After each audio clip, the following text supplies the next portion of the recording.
The resolution also states that anti-Zionism is anti-Semitism.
There are two versions. Text available as XML/HTML. XML/HTML, new window. TXT. PDF, 102 kilobytes. Formatting necessary for an accurate reading of this legislative text may be missing or may be shown by tags, for example, deleted, or bold, or may be missing from TXT display.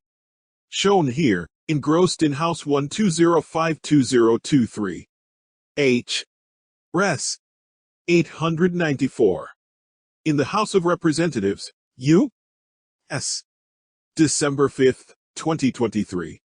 Whereas acts of hate, intimidation, discrimination, and violence based on ethnicity or religion have no place in our country nor in the global community. Whereas the International Holocaust Remembrance Alliance's working definition of anti-Semitism is widely accepted and serves as a critical tool to help individuals comprehend and identify the various manifestations of anti-Semitism. Whereas, since the massacre of innocent Israelis by Hamas, an Iran-backed terrorist organization, on October 7, 2023, anti-Semitic incidents of harassment, vandalism, and assault in the United States have spiked 388% over the same period last year, according to reports from the Anti-Defamation League's ADL Center on Extremism. Whereas drastic increases in anti-Semitic activity has also been seen in Jewish communities around the world since the October 7, 2023, Hamas attacks. Whereas the slogan "From the River to the Sea," which is a rallying cry for the eradication of the State of Israel and the Jewish people, has been used by anti-Israel protesters in the United States and globally.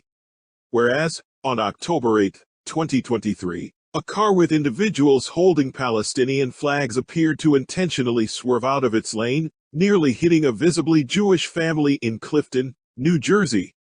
Whereas, on October 15, 2023, an individual in New York, punched a Jewish woman in the face at Grand Central Terminal solely because she was Jewish. Whereas, on October 28, 2023, a Jewish man in Sydney, Australia, was severely injured by 3 anti-Israel rioters, in which he was punched in the head at least 12 times, suffered a concussion, 2 black eyes, and 4 spinal fractures. Whereas, on November 3, 2023, a Jewish woman's store in New York City was attacked by a mob of anti-Israel protesters, all because she hung posters of Israeli hostages in the store window. Whereas, on November 3, 2023, 4 masked men walked into a restaurant in Philadelphia, Pennsylvania, and proceeded to tear down an Israeli flag and yelled "Free Palestine." Whereas, on November 4, 2023, an Arizona man was arrested by federal authorities for threatening to execute a local rabbi and every other Jew I can find tonight at midnight of your Sabbath. Whereas, on November 4, 2023, during an anti-Israel protest in Washington, D.C., rioters shouted their support for Hamas massacre on October 7, 2023, and other acts of terror targeting Israel, called for the end of the State of Israel, and spewed hateful and vile language amplifying anti-Semitic themes. Whereas, during that same protest in Washington, D.C., rioters stormed and tried to scale the White House fence, vandalized property by staining blood-red handprints onto the side of the White House pillars, and spray-painted "Death to Israel" and "Glory to our martyrs" on buildings in D.C. Whereas, on November 6, 2023, Paul Kessler, a 69-year-old Jewish man, tragically died due to injuries sustained when an anti-Israel protester struck him in the head with a megaphone in Los Angeles, California. Whereas, on November 11, 2023, as part of a massive anti-Israel protest, rioters set off smoke bombs in front of a synagogue in London, England. Whereas, on November 12, 2023, police found several headstones at the Chest Shellemeth Cemetery, a Jewish cemetery in Brooklyn, Ohio, were desecrated with swastikas. Whereas, on November 13, 2023, a mezuzah was torn off the doorpost of a Jewish person's apartment and a knife was stuck into the wood in its place in Milan, Italy. Whereas, on November 13, 2023, the evening before the March for Israel in Washington, D.C., anti-Israel rioters vandalized a Jewish medical tent by spray-painting "Free Gaza, Palestine will be free, and Gaza will win." And whereas, on November 15, 2023, anti-Israel protesters illegally blocked and violently attacked the Democratic National Committee headquarters, endangering the lives of individuals inside, including members of Congress, and injuring 6 Capitol Police officers. Now, therefore, be it resolved that the House of Representatives 1. Strongly condemns and denounces all instances of anti-Semitism occurring in the United States and globally.